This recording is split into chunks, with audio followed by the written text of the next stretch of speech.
호랑이보다 무서운 것이 있다고? 가정맹우에 숨겨진 교훈. 혹시 맹수의 왕인 호랑이보다 더 무서운 존재가 있다는 이야기를 들어본 적 있으신가요? 맹수의 왕인 호랑이보다 무섭다니 얼핏 들으면 상상하기 어려울지도 모릅니다. 하지만 옛 선인들은 입을 모아 우리에게 이렇게 경고했습니다. 때로는 눈에 보이는 맹수보다 더 무서운 존재가 있다고 말이죠. 바로 가정맹우입니다. 가정맹우. 가혹한 정치는 호랑이보다 더 무섭다는 깊은 의미를 담고 있는 고사성어입니다. 여기서 가정이란 무엇을 의미할까요? 가정은 백성을 못살게 구는 가혹하고 혹독한 정치를 의미합니다. 그렇다면 맹우는 무엇을 뜻할까요? 맹우는 맹수 중의 맹수로서 사람을 해치는 사나운 호랑이를 비유적으로 나타냅니다.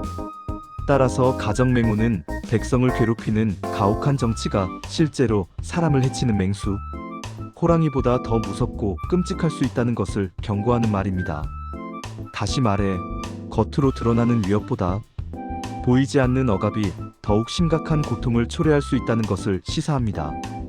이 흥미로운 고사성어는 춘추시대 공자와 그의 제자들이 겪었던 특별한 경험에서 유래되었습니다. 공자라는 이름은 누구나 한 번쯤 들어봤을 법한 유교 사상의 창시자입니다. 어느 날 공자와 제자들이 학문 연구를 위해 함께 길을 가던 중 길가에서 슬피 울고 있는 한 여인을 발견하게 됩니다.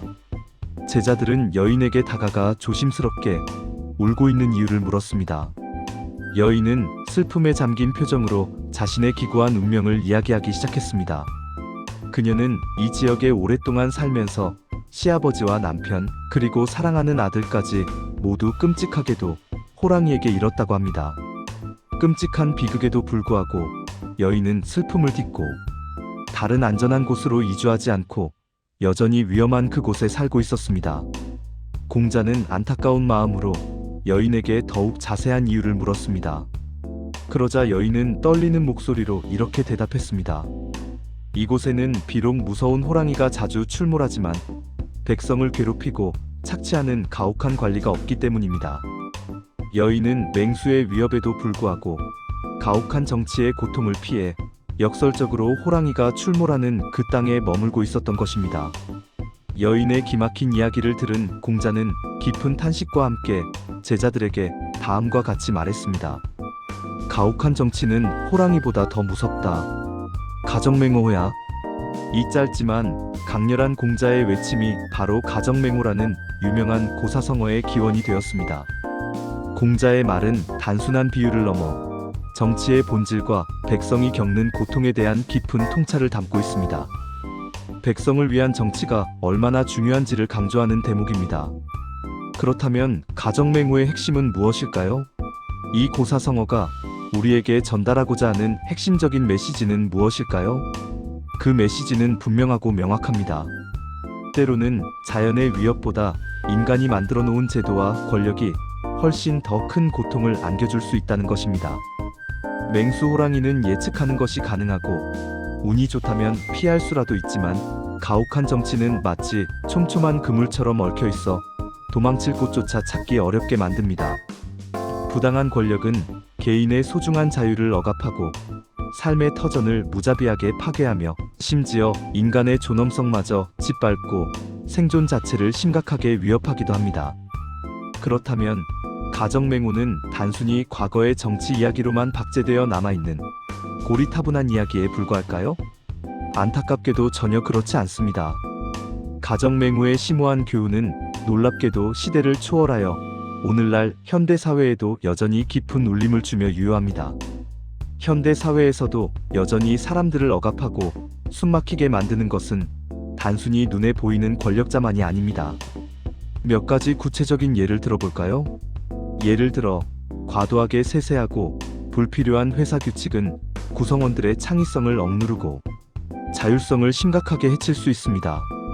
숨 쉴 틈 없이 쏟아지는 상사의 질책과 비난은 개인의 잠재적인 능력을 마음껏 발휘하기도 전에 쉽게 지치게 만들 수 있습니다. 합리적인 이유 없는 통제는 개인의 자유를 억압하고 불필요한 스트레스를 가중시킵니다. 책임만 강요하고 그에 합당한 권한은 제대로 주지 않는 불공정한 조직 문화는 구성원들의 의욕을 저하시키고 쉽게 소진하게 만듭니다. 이러한 억압적인 환경 속에서 사람들은 종종 차라리 몸이 힘든 것이 훨씬 낫다 라고 고백합니다. 이는 정신적인 고통이 육체적인 고통보다 훨씬 더 견디기 힘들다는 것을 역설적으로 표현하는 것입니다.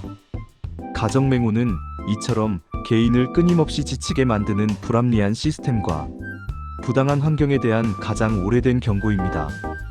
따라서 우리는 끊임없이 주변을 주의 깊게 돌아보고 우리를 억압하는 가혹한 정치는 없는지 날카롭게 경계해야 합니다. 가정맹우가 우리에게 궁극적으로 전하는 핵심적인 교훈은 바로 이것입니다. 진정으로 사람을 힘들게 하고 고통스럽게 하는 것은 예측 불가능한 위험 그 자체가 아니라 불합리하고 부당한 대우라는 것을 결코 잊지 마십시오. 권력과 규칙은 결코 사람들을 억압하기 위해 존재하는 것이 아니라 오히려 그들을 외부의 위협으로부터 보호하고 더 나은 삶을 영위할 수 있도록 돕기 위해 존재해야 한다는 것을 명심해야 합니다. 오늘의 고사성어 가정맹우. 지금 당신이 있는 그곳은 무시무시한 맹수 호랑이보다 안전하고 평안한 곳인가요?